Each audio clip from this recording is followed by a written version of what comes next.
Estamos de volta e faça o seu cadastro no site istoemanaus.com.br para concorrer a uma secadora Brastemp, oferta do Lava Jato do Zé.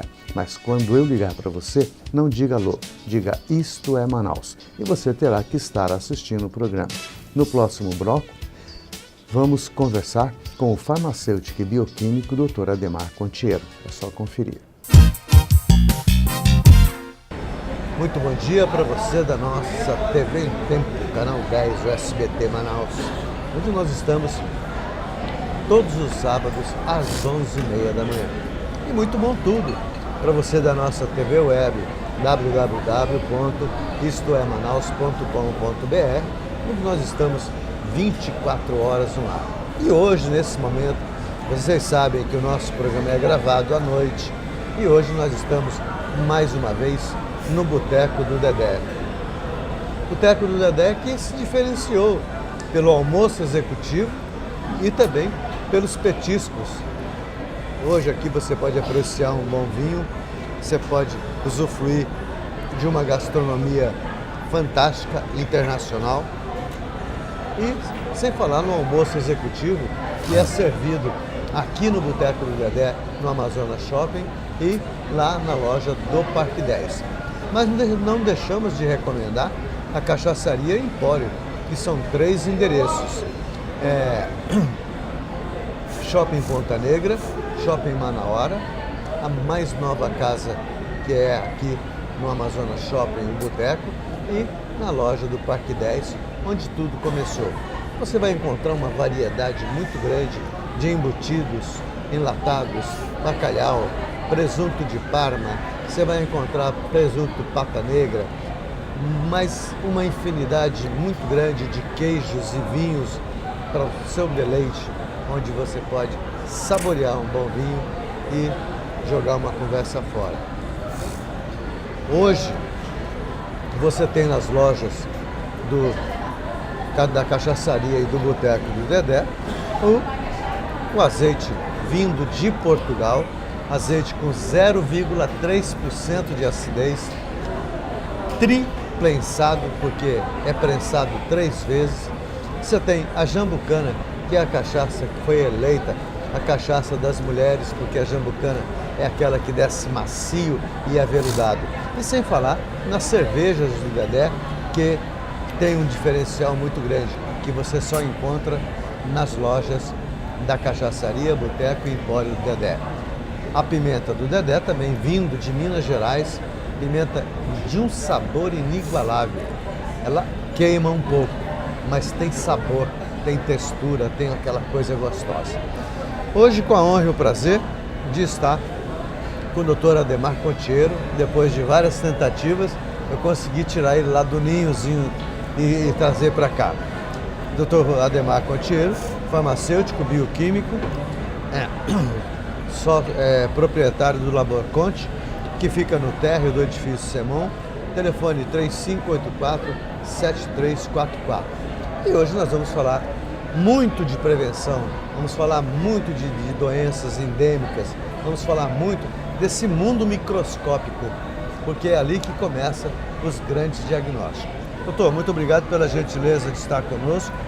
E a gente sabe que o sarampo voltou aí com força total, depois de não sei quantos anos dizimado, o sarampo volta. Quais são os exames que podem ser feitos para detectar logo lá na fase inicial? Boa noite, Edson. Boa noite aos telespectadores do programa Isto é Manaus. Edson, o problema do sarampo que nós estamos vendo hoje se traduz mais em um problema político do que num problema de qualquer outra natureza. É mesmo? Porque, veja bem, aqui no Brasil nós tínhamos o sarampo quase que erradicado, não se ouvia mais falar disso. Exatamente. Né? E de repente, com esse problema aí político do nosso país vizinho, começou a adentrar aqui no nosso país uma série de pessoas e parece que elas estavam portando, conduzindo esse vírus que começou a passar para a população brasileira. Se não estou enganado, acho que esse é um dos pontos básicos. É o principal. E traduzindo sobre o sarampo, o laboratório contribui para a detecção da reação antígeno-anticorpo que existe no organismo. Certo? Uma vez você, com este vírus, você desenvolvendo esse vírus, o seu organismo começa a produzir alguns anticorpos para combater. Certo? E, neste caso, o laboratório vai fazer o quê? Vai fazer a dosagem imunológica, certo? Desses produtos, dessas proteínas produzidas por esse vírus em contato com a rejeição do organismo humano. Né? E existe uma prevenção? Como é que a gente pode prevenir isso? A prevenção é você não manter contato com as pessoas portadoras ou as pessoas que estão doentes ou que têm alguma coisa já concretizada de sarampo. E a principal prevenção qual que é? A vacina.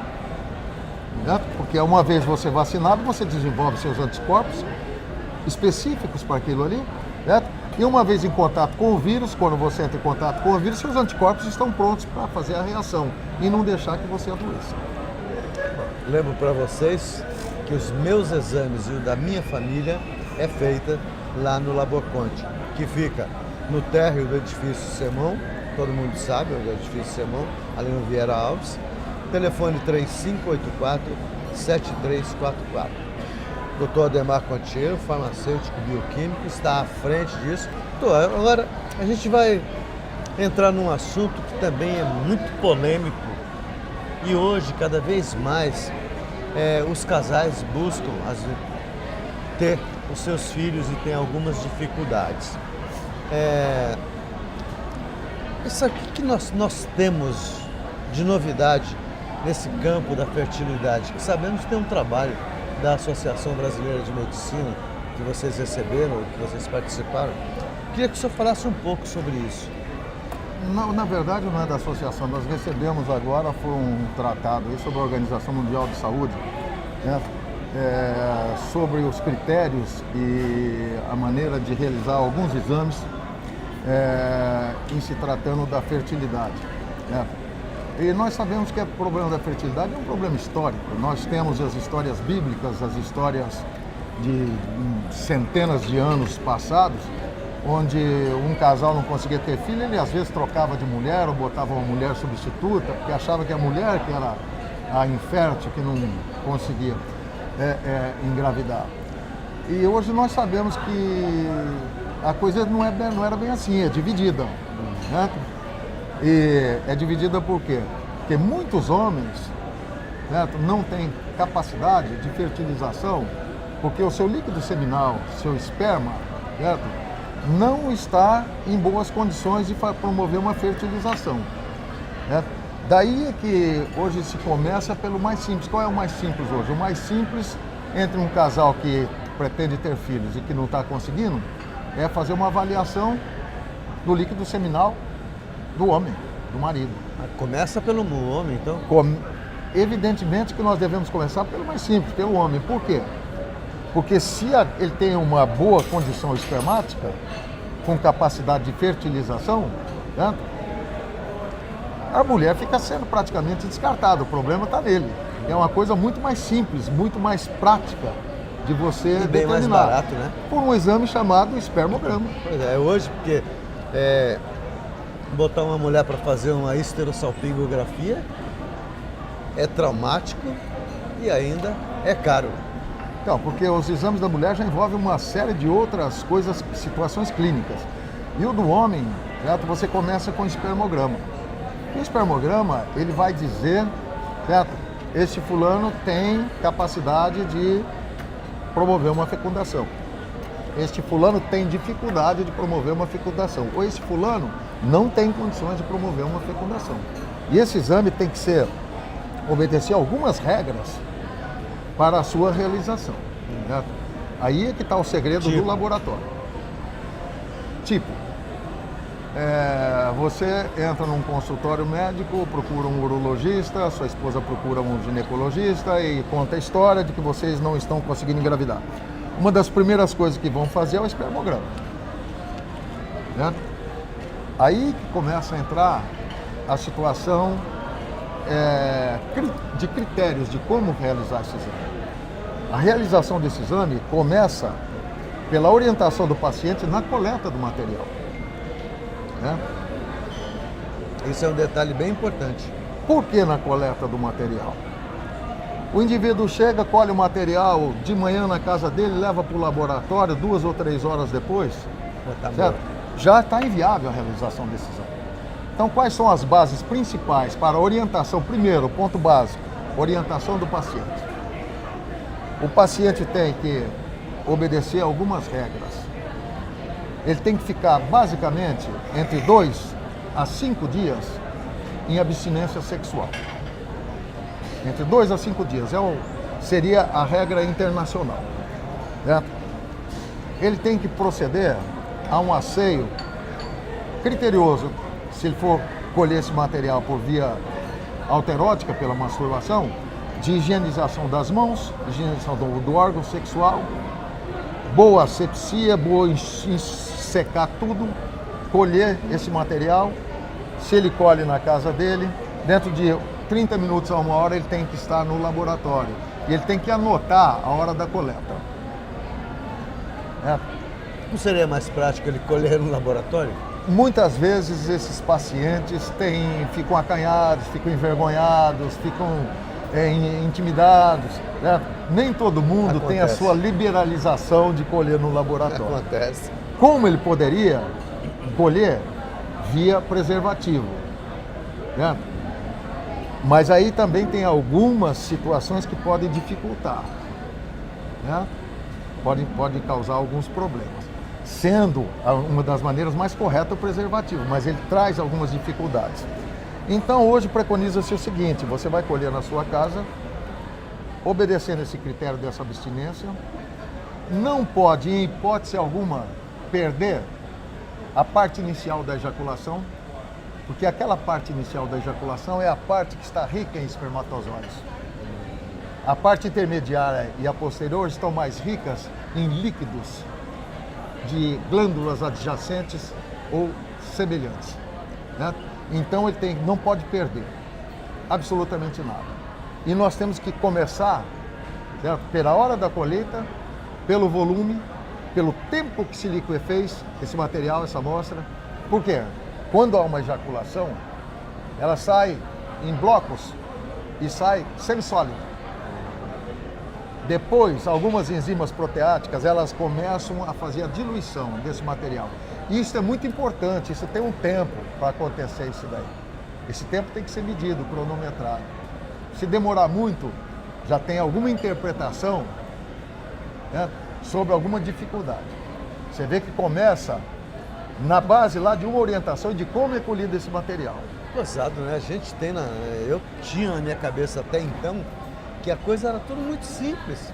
Era você ir para um banheiro, se masturbar, colhia ali numa placa de PET e simplesmente levava para o laboratório e estamos conversados. Na verdade não é bem assim.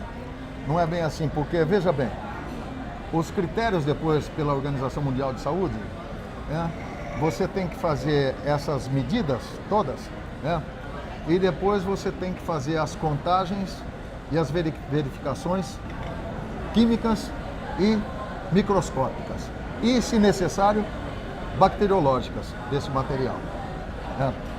O que significa isso daí, né? Um indivíduo que ejacula 2 ou 3 mililitros, ele está dentro de uma normalidade. Um indivíduo que ejacula abaixo de 1 mililitro, ele pode ter alguma dificuldade prostática, de obstrução, alguma coisa que está acontecendo. Então, desde o volume começa-se a interpretação, né? Cada interpretação é um sinal clínico, provavelmente um tratamento diferente. Tá vendo, gente? Isso aqui é porque ele foi um professor de biologia no qual eu tive a honra de ser aluno dele, nos cursinhos da vida. E são profissionais assim que a gente traz. Porque quando eu tenho certeza que você aí não tinha ouvido falar ainda nesses procedimentos. E como diz sempre o meu cinegrafista, o meu repórter cinematográfico ali, Isto é Manaus tem o dever de trazer essas informações para vocês. Porque nós não somos apenas um programa de televisão. Nós somos uma fonte de informação.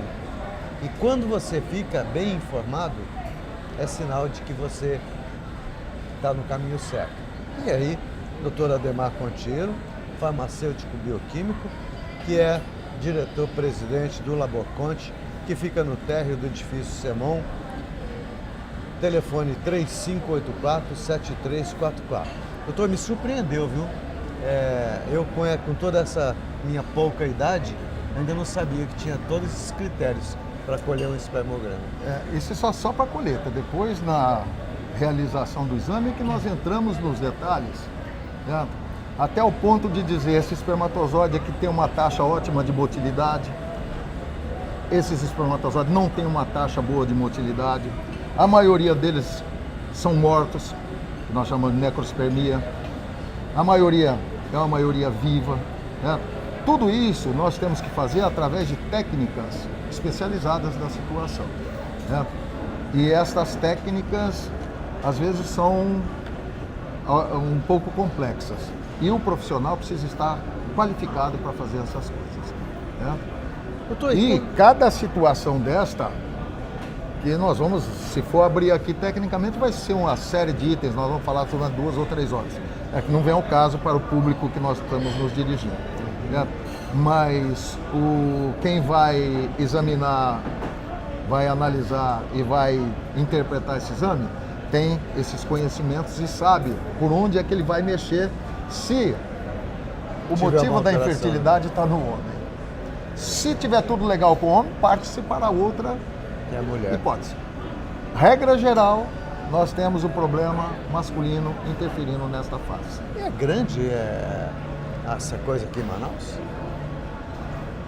Nós temos uma rotina relativamente boa sobre os assuntos, certo? E a gente tem encontrado muitos casos de pessoas que têm problemas, né, a nível de espermatozoides. Bom, gente, o nosso tempo é pequeno para assuntos tão importantes como esse que estão vendo.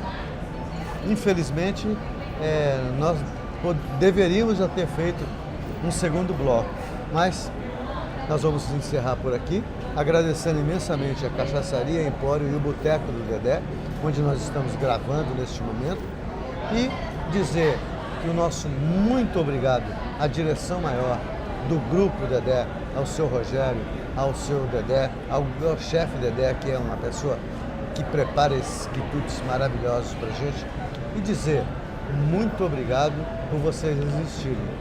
Muito obrigado por emprestar esse cenário fantástico, onde a gente tem o melhor da gastronomia, onde a gente tem um bom bate-papo e as informações que nós precisamos saber. Muito obrigado por você estar conosco.